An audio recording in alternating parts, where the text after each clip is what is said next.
පාර්ලිමේන්තු මන්ත්‍රීවරුන්ට විශ්‍රාම වැටුප් ලැබීම. ඒ අයිතිවාසිකම් අවශ්‍ය කිරීමේ පනතට ශ්‍රේෂ්ඨාධිකරණයෙන් අනුමැතිය ලැබුණා.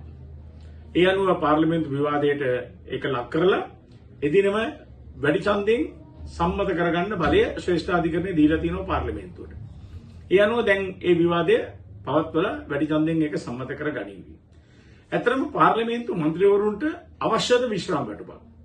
විශ්‍රාම වැටුපක් ලැබෙන්න නම් සාමාන්‍ය රාජ්‍ය සේවකයන්ගේ මට්ටමින් ඉටුවෙන්වල මූලික අවශ්‍යතා තියෙනවා වෘත්තීන් වල ස්වභාවය අනුව. රාජ්‍ය සේවකයෙක් නම් අඩුම ගානේ අවුරුදු 25ක් 30ක් සේවය නියැලෙන්නට ඕනේ. ආරක්ෂක අංශයේ සේවකයෙක් නම් වසර 22ක සේවා කාලයක් පරිපූර්ණ කරන්නට ඕනේ.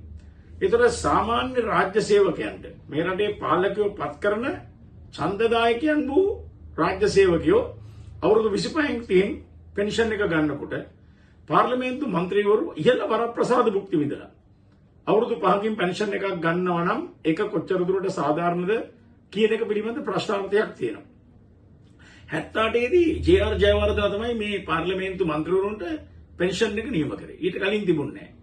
මොකද අපි ගරු පාර්ලිමේන්තු මන්ත්‍රීවරු කියලා කතා කරන්නේ මන්ත්‍රීවරුන්ට. ගරු කියන්නේ මොකද්ද? අපි යනකොට රූපාත් කරනවා කියන එක නෙවෙයි. තමන්ගේ සේවය නිස්සරද්‍යාණයෙන් සපයනවා කියන එක. තමන්ගේ සේවය නොමිලේ සපයනවා නම් ඒක ගරු සේවයක්. ගරු සේවයක් නම් ගරු මන්ත්‍රී කියලා කියනවා. හැබැයි මේගොල්ලෝ ගරු සේවයක් කරනවායි කියලා ලෝකෙට පෙන්නලා ඒ නම්බුනාවත් නම් ඉස්සරහින් දාගෙන නමුත් පිටිපස්සෙන් එයා සල්ලි ගන්නවා. එතකොට මේක සාධාරණ නැහැ. ඒ සල්ලි කරගෙන පස්සේ විශ්‍රාම වැටුපකුත් ගන්නවා. ඒක කොහෙත්ම සාධාරණ නැහැ. ඇත්තටම පාර්ලිමේන්තු මන්ත්‍රීවරුන්ට විශ්‍රාම වැටුපක් අවශ්‍යමද කියන ප්‍රශ්නේ අපිට මතුවෙනවා. ඇයි පාර්ලිමේන්තු මන්ත්‍රීවරු ගත්තා ඒ මිනිස්සු ඒ මන්ත්‍රී ධූරේ දරන කාලේ අසීමිත වූ ධන සම්භාරයක් රැස් කරනවානේ. තීරුබදු රහිත මෝටර රථ බලපත්‍රයක් හම්බ වෙනවා. ඒකට අසීමාන්තික සිලින්ඩර් කැපැසිටි එකක් තියෙන සිලින්ඩර් ධාරිතාවයක් තියෙන වාහනයක් ගෙන්නන්න පුළුවන්. සීමාවක් නැහැ.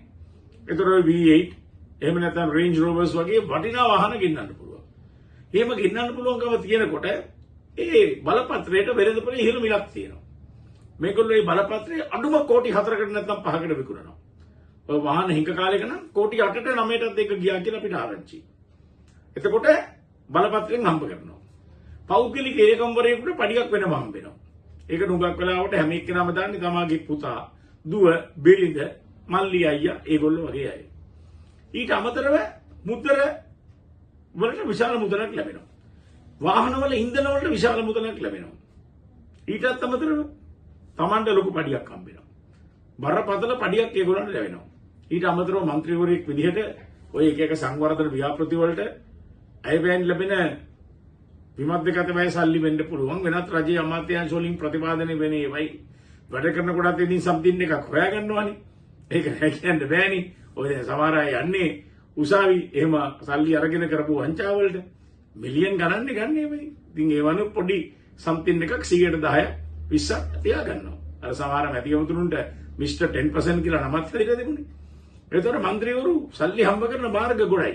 ඊට අමතරව මොකක් හරි සේවයක් සැපයුම් ලැබෙන ප්‍රතිලාභ ත්‍යාගී භෝග ඒවා විශාලයි. ඒවා අසීමිතයි. අපි ඒවා අමතක කළා දාමු.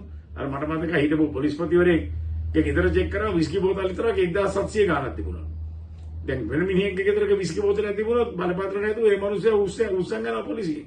ඒ පොලිස්පතිගේ ගෙදර විස්කි බෝතල් තිබුණා. ඉතින් මේ එහෙමනම් മന്ത്രിවරු ගැන හිතන්න පුළුවන් මොන කතාවද? හැබැයි ඇත්තටම මගේ නිකන් මෙහෙම එකක් මට දැනෙනවා. മന്ത്രിවරයෙකුට පෙන්ෂන් එකක් දෙනවා නම් දෙන්න සුදුසු മന്ത്രിවරුත් ඉන්නවා. ඒ කවුද? ප්‍රාදේශීය සභා മന്ത്രിවරු, නගර සභා, මහනගර සභා മന്ത്രിවරු, පළාත් පාලන ආයතන නියෝජනය කරන අය. ඒ මිනිස්සු බලන්න පොඩි කට්ටක්ද කන්නේ කියලා ජනාධිපති ඡන්දෙට මේ මිනිස්සු මහන්සි වෙනවා. උංග මරව වැඩ ගන්නවා ඉහළ ලොක්කෝ. පළාත් සභා ඡන්දෙටත් එහෙමයි, පාර්ලිමේන්තු ඡන්දෙටත් එහෙමයි. ඒගොල්ලෝගේ ඡන්දෙටත් ඒගොල්ලෝ කොහොමද මැරෙන්නේ බෑ. එතකොට ගමේ තියෙන බෝක්කෝ හදන එක ඒගොල්ලෝ විසඳන්න ඕනේ. පාර සුද්ධ කරන එක, මදුරුව මර්ධනය කරන එක, කැලිකසර ටික බැහැර කරන එක, පිච්චිච්ච කණුවේ ලයිට් එක ආපහු දාන එක, මරණ ගෙදර යන එක, මඟුල් ගෙදර යන එක, කොටාලු ගෙදර යන එක, දාන ගෙදර පිරිත් ගෙදර යන එක මේ හැම එකටම මේ යකා යන්න ඕනනේ. ඒ පක්ෂ නියෝජනය කරන්නේ മന്ത്രി කෝල් කරනවා අන්න අර මඟුල් ගෙදර යනවා. අන්න මරණයක් අර මරණ ගෙදර යනවා. ඉතින් පාර්ලිමේන්තු මන්ත්‍රීවරු වෙන්නේ බොහොම අහම්බෙන්. ඒගොල්ලන් ඇහුවම කියන අපි පාර්ලිමේන්තු අදින්න බෑ ගමට කියලා. අර ප්‍රාදේශීය සභාවේ පළාත් පාලන ආයතනයේ മന്ത്രി තමයි පට්ට කට්ටක් කන්නේ. අවුරුදු 4යි අස්සර යනවා ඊට පස්සේ නාවොත් ගෙදර. අනේ අර මිනිහට තමන්ගේ දරුවෝ ටික නඩත්තු කරන්න. අර රස්සාවල් කපාගෙන පවුල නඩත්තු කරන්නව සල්ලි නැහැ. ඒ මිනිස්සු පෙන්ෂන් එකක් ගිල්ලුවෙත් නැහැ. ඒ මිනිස්සුන්ට පෙන්ෂන් එකක් දෙන්නෙත් නැහැ. දෙනවා නම් අන්න දෙන්න ඕන කට්ටිය. නමුත් දෙන්නේ කාටද? මේ වරප්‍රසාද ඉහළින්ම මුක්ති විඳපු පාර්ලිමේන්තු මන්ත්‍රීවරුන්ට. ඉතින් ඒ නිසා මේක අහෝසි කිරීම සර්වසාධාරණයි. අනිත් එක දැන් මේ අහෝසි කරන්නේ කවුද? ආණ්ඩුවේම මන්ත්‍රී කණ්ඩායමක්නේ. ආණ්ඩුව පක්ෂයේ මන්ත්‍රීවරු. ඉතින් ඒගොල්ලොත් කලින් හිටියා මන්ත්‍රී ධූරවල. ඒගොල්ලන්ටත් ඒක ලැබෙනවා. නමුත් Tamanට ලැබෙන වරප්‍රසාදයක් එපා කියලා Taman ඒකට ප්‍රතිවිරුද්ධව ඒක එපා කියන අර්බුදයේ අර්ගලයක ඉන්නවා නම් ඒක හරි වටිනවා. මොකද රට හදන්න මිනිස්සු වෙනවා නම් ඒ මිනිස්සු රට හදන ආකල්පෙන් එන්න ඕනේ. ඉන්න කාලේ පඩියක් ගන්න එක වෙන කතාවක්. පඩියක් දෙනවනේ. අස්වල ගියන් පස්සේ මොකටද ජීවත් කරවන්නේ? එහෙනම් මේගොල්ලෝ කරලා තියෙන සමාජ සේවයන්නේ රස්සාවක්. ඇයි ඒගොල්ලෝ දැන් සමහර මන්ත්‍රීවරු කියනවා අපිට ජීවත් වෙන්න විදිහක් නැහැ. එහෙනම් මොකටද දේශපාලනය කරේ? ඒක නොකර ඉඳ තිබ්බනේ. Taman සමාජ සේවයට එනවා නම් සමාජ සේවය කරලි වුණායින් පස්සේ Tamanට ආදායම් මාර්ග Taman සතුටු තියෙන්න ඕනේ. එහෙම නැතුව ආපහු ජනතාවගේ ජනයින් බදු මුදින් ජීවත් වෙනවා නම් ඒක ලැජ්ජයි. ඒකිට දැන් ඔන්න අලුත් ක්‍රමයක් නිර්මාණය වෙනවා. මොකද්ද? සමාජ සේවය කරන්න ඕන නම් අවංක දේශපාලනය කරන්න ඕන නම් වරින්. දැන් නිල රට නැහැ. ලොකු වැටුප් නැහැ. වරප්‍රසාද නැහැ. පෙන්ෂන් නැහැ. දැන් ඔන්න ඉන්නේ කවුද? රට හදන්න ආදරය කරන මිනිස්සු ටික.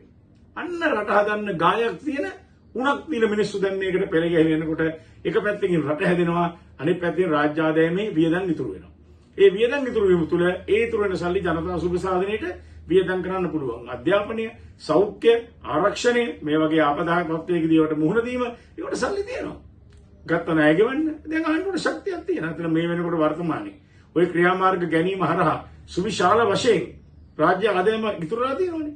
බිලියන් ගණන් ආදායම් දැන් තියෙනවා ආණ්ඩුවට. ඒ ඉස්සර කොහොමද? හැම එකටම වියදම්. වැඩියෙන්ම ගත්තොත් රාජ්‍ය වියදමෙන් නඩත්තු කරලා තියෙන කවුද? ජනාධිපතිවයි, අගමැතිවයි, ඇමති මණ්ඩලයයි, මන්ත්‍රීවරු. ඉතින් අකෝ මේ කීප දෙනෙක් ඔන්න මේ ඔක්කොම එකතුව 250ක් ඇති. මේ 250 නඩත්තු කරන්නද අපි බදු ගන්නේ? සල්ලි නේදන් කරන්නේ.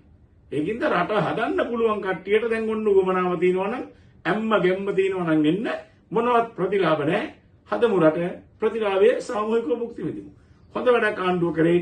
අපි රෙස්පෙක්ට් කරන ආණ්ඩුවට ওই නීතිය ගෙනාවට.